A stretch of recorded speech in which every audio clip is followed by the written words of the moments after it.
Welcome दोस्तों, कैसे हैं आप सब। आशा करती हूँ आप सब लोग बहुत अच्छे होंगे। और आज मैं बहुत इम्पोर्टेंट विषय पर बात करने जा रही हूँ।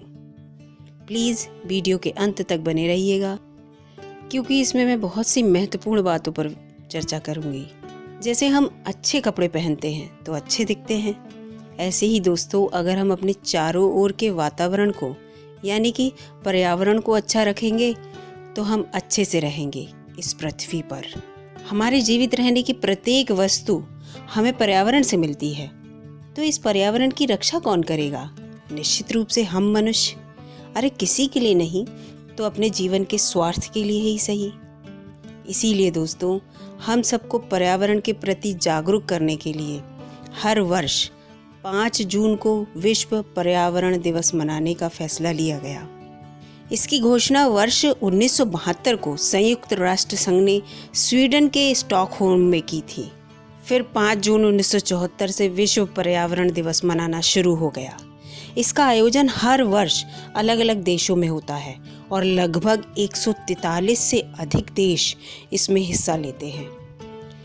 इस वर्ष यानी कि 2020 की विश्व पर्यावरण दिवस की थीम है जैव विविधता। और जैव विविधता से जुड़ी एक वीडियो मैं पहले ही बना चुकी हूँ, इसका लिंक मैं डिस्क्रिप्शन बॉक्स में दे रही हूँ। आप डिस्क्रिप्शन बॉक्स में जाकर इस वीडियो को देख सकते हैं, उसमें भी बहुत अच्छी जानकारी दी है मैंने। प्लीज़ उस वीडियो को देखें। चलिए आगे बात करते हैं। दोस्तों साल में सिर्फ एक ही दिन क्यों, जब पर्यावरण पर हम प्रत्येक क्षण निर्भर हैं तो प्रत्येक क्षण हमें उसकी सुरक्षा की बात सोचनी चाहिए। पर हम ऐसा बिल्कुल नहीं करते हैं। हमारा तो ये हाल है कि जैसे अगर हमारे पास बहुत पैसा है और हम सोचें अरे हमें कमाकर करना ही क्या है, बहुत पैसा है, ज़िंदगी आराम से कटेगी। लेकिन आगे की जनरेशन का हमने सोचा ही नहीं। अरे संचित निधि कब तक रहेगी, कभी तो खत्म होगी।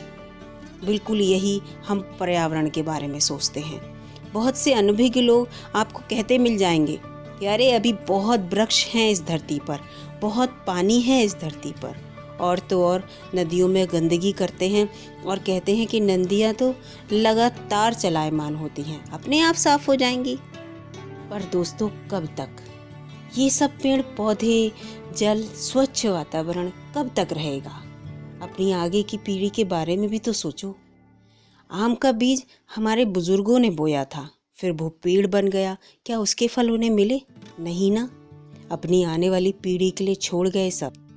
दोस्तों ये छोटे छोटे उदाहरण हम अपने चारों ओर देखते हैं, पर कभी सोचते नहीं हैं, जबकि हमें भी अभी से ही अपनी आने वाली पीढ़ी, जीव जंतुओं, मिट्टी, हवा, सौर ऊर्जा, इन सब के बारे में सोचना चाहिए।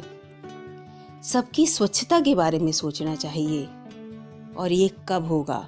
जब हम अधिक से अधिक अपने चारों ओर पेड़ लगाएंगे, जीव जंतुओं की सुरक्षा करेंगे, कोशिश करेंगे कि अपने चारों ओर गंदगी ना फैलाएं।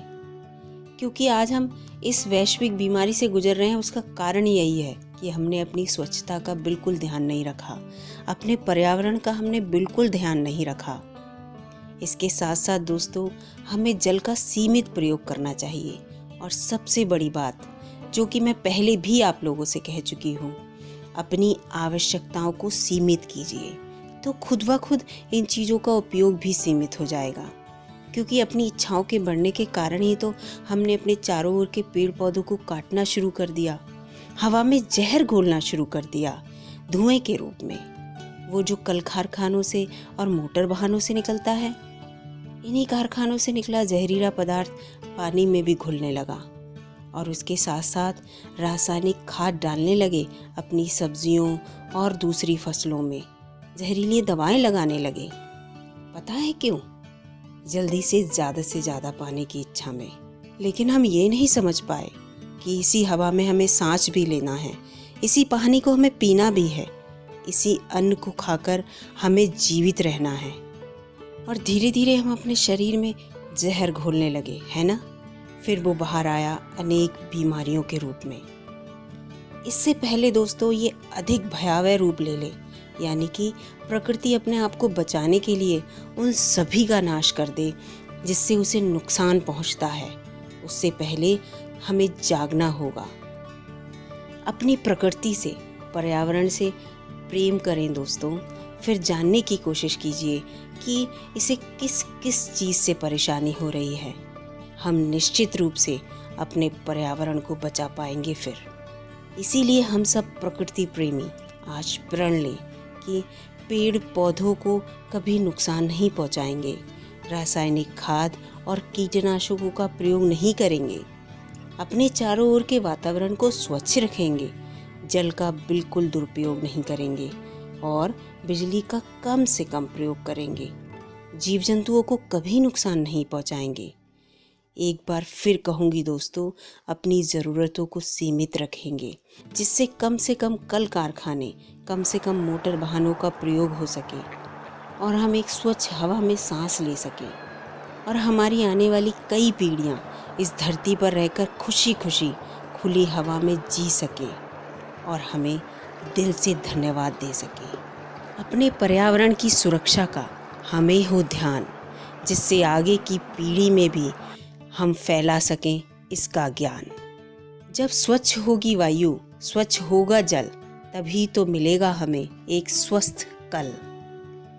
दोस्तों, अगर मेरी वीडियो से आपको थोड़ी भी जानकारी मिली हो तो प्लीज़ इसको लाइक कीजिए, मेरे चैनल को सब्सक्राइब कीजिए। इसके साथ साथ ये वीडियो अधिक से अधिक लोगों में शेयर कीजिए, जिससे कि उन्हें अधिक से अधिक जानकारी मिल सके। धन्यवाद।